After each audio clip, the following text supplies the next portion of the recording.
안녕하십니까. 대한민국을 사랑하는 여러분, 열혈 공무원의 정책 강의, 일명 열정 강의 제2탄 열혈 공무원 이정혁 사무관입니다.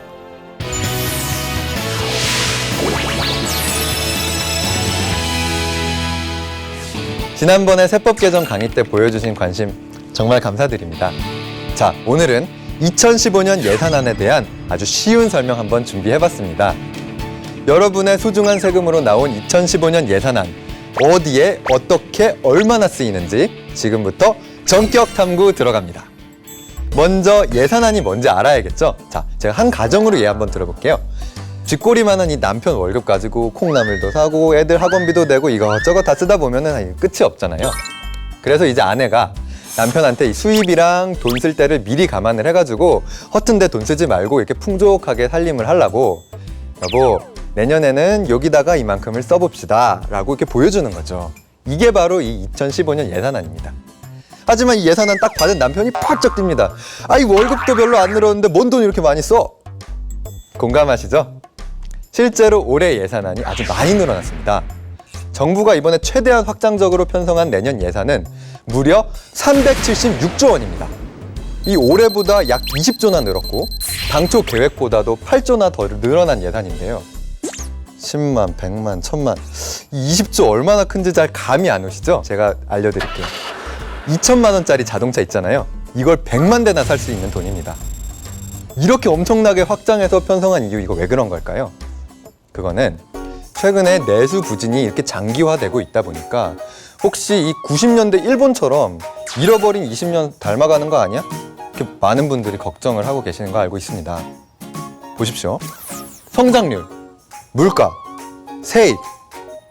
아직까지는 뭐 일본과 같은 장기 불안 가능성이 높지는 않다는 게 뭐 일반적인 시각이긴 합니다. 근데 보시다시피 좀 많은 부분에서 또 유사한 데도 있거든요. 일본처럼 똑같은 실수를 똑같이 반복을 안 하려면 어떻게 해야 될까요? 당연히 미리미리 대비를 해야겠죠. 그러면은 일본의 잃어버린 20년하고 우리 예산안을 확대 편성하는 건 무슨 상관이 있느냐? 자, 집중하셔야 됩니다.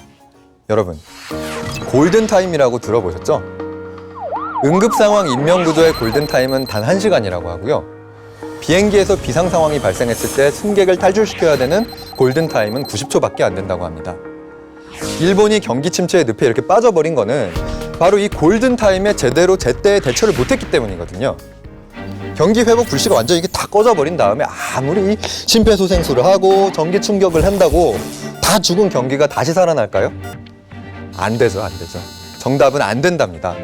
그래서 민간의 활력이 저하된 요즘 같은 때 국가 차원에서 경제가 더 이상 침체되지 않도록 재정을 이렇게 풀어가지고 꺼져가는 이 조그만 불씨를 활활 불타도록 하겠다는 거죠. 여러분, 시골에서 펌프질 한번 해보셨어요? 처음에는 이렇게 아무리 열심히 펌프질을 해도 물이 안 올라옵니다. 근데 신기하게도 이 펌프에다 물을 한 바가지 이렇게 길러가지고 이렇게 부으면은 그때부터는 물이 이렇게 콸콸콸 쏟아집니다. 이런 거를 바로 마중물이라고 하죠. 내년도 예산은 주춤주춤 거리고 있는 우리나라 경제에 이 마중물 역할을 해줄 거라는 겁니다. 자, 그럼 이쯤에서 이제 남편의 잔소리가 들리시죠? 아, 이거 올해 이렇게 돈 많이 쓰면 앞으로 어떻게 살라는 거야? 혹시 수입보다 지출이 많진 않은지, 그래서 빚쟁이 되는 거 아닌지 걱정 많으실 겁니다. 이런 거를 바로 전문 용어로 재정 건전성이라고 합니다. 우리나라는 다행히도 뭐 주요 선진국에 비해서는 아직까지 재정 건전성이 양호해서 지출 여력이 충분합니다. 경기가 좋아지면은 자연스럽게 세수도 늘어나서 재정 건전성도 개선될 겁니다. 근데 막 이렇게 재정 건전성만 걱정하다가 이 때를 놓쳐버리면은 나중에 이 5조, 10조 이 정도가 아니라 훨씬 큰 돈을 쏟아 부어도 경제를 살리는데 어려움을 겪을 수 있다는 거죠. 지금, 바로 지금이 바로 그 경제 회복을 위한 골든타임이라는 거 꼭 기억해 주십시오.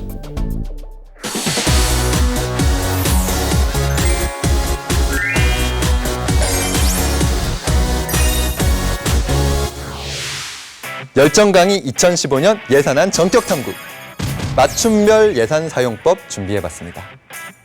올해보다 20조나 늘어난 예산, 이거 다 어디에 어떻게 쓰일지 제일 궁금하실 겁니다. 자, 지금부터 바로 여러분께 돌아가는 예산 알려드릴게요. 먼저 내년 예산은 경제를 살리고 안전사회를 만들고 서민 생활을 지원하는 3대 분야의 재정 투자를 집중했습니다. 여러분의 살림살이가 이렇게 나아져야지 소비도 늘어나고 또 기업들도 투자를 하고 또 그래야지 우리 경제도 살아나고 덩달아서 정부 세입도 같이 늘어나게 되겠죠. 바로 이게 내년도 예산안의 기본 방향인 거죠. 자, 첫 번째 들어가겠습니다. 먼저 학비 벌랴, 공부하랴 요즘 정말 걱정 많으신 대학생들을 위해 준비했습니다. 드디어 내년에 반값 등록금이 완성됩니다. 내년부터는 맞춤형 국가장학금이 올해보다 약 45만 원에서 최대 113만 원까지 인상됩니다. 그리고 취업 후에 학자금 상환하는 든든 학자금 지원 대상도 종전의 가구소득 498만 원 이하에서 598만 원 이하까지 크게 확대됩니다. 바로 여기에서 다양한 장학금 혜택 직접 확인해 보시기 바랍니다. 다음은 박봉과 또 고용 불안에 시달리고 있는 근로자분들.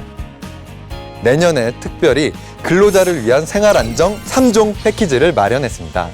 먼저 첫 번째는 비정규직의 정규직 전환 및 임금차별 해소. 사업주가 비정규직 근로자를 이렇게 정규직으로 전환을 시켜주고 또 임금까지 올려주면은 그 임금 인상한 만큼의 50%를 최대 60만 원까지 1년간 지원해준다는 거죠. 두 번째는 실업 크레딧을 통한 실업자 지원입니다. 내년부터 실업기간 동안에도 국민연금 빠지지 말고 계속 이렇게 납부하실 수 있도록 정부가 국민연금 보험료의 75%를 지원해드리는 겁니다. 끝으로 세 번째는 퇴직연금 지원을 통한 퇴직 후 안정적인 소득 보장. 여러분 아시다시피 내년 7월부터 중소기업 퇴직연금 기금 제도가 도입되는데요.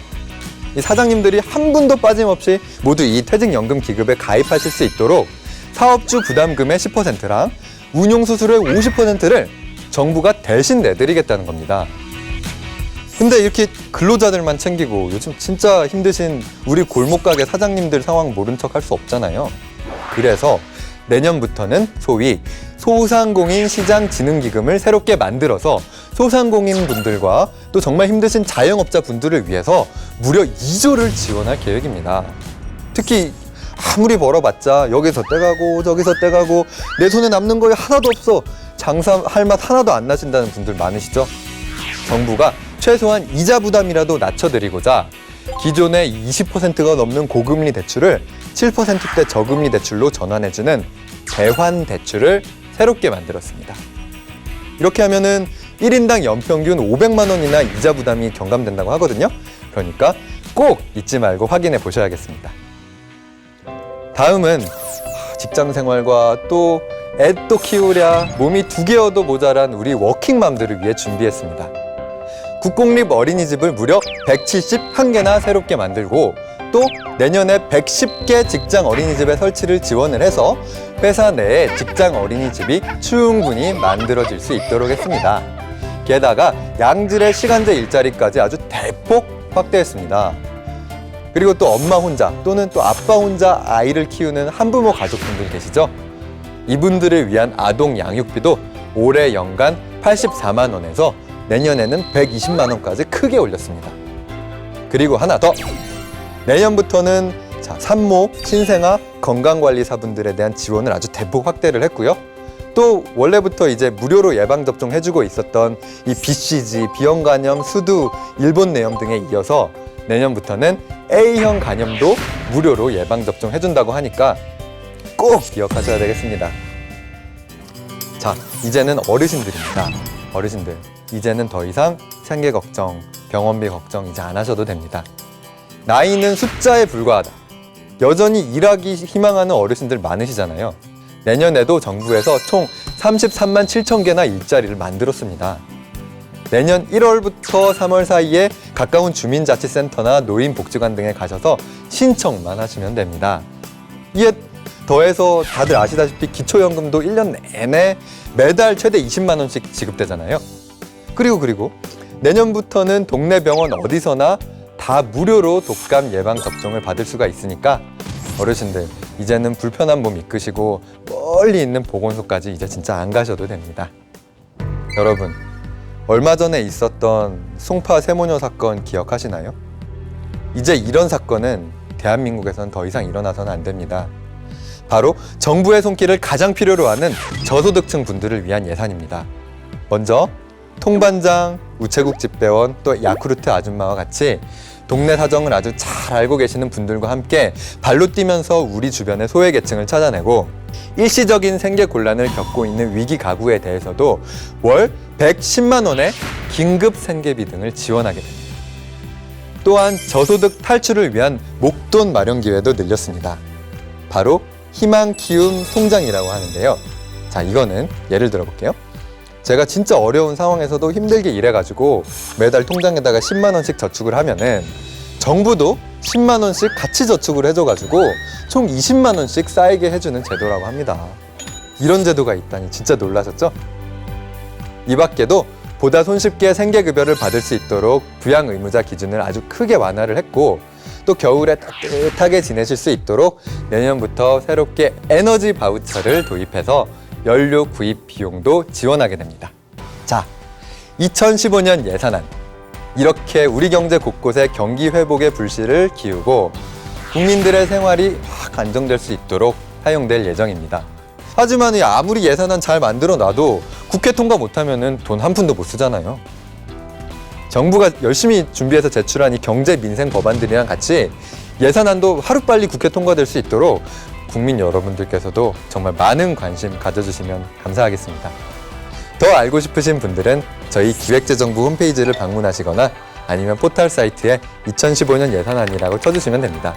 이상 2015년 예산안 열정 강의 대한민국 공무원 이정혁이었습니다.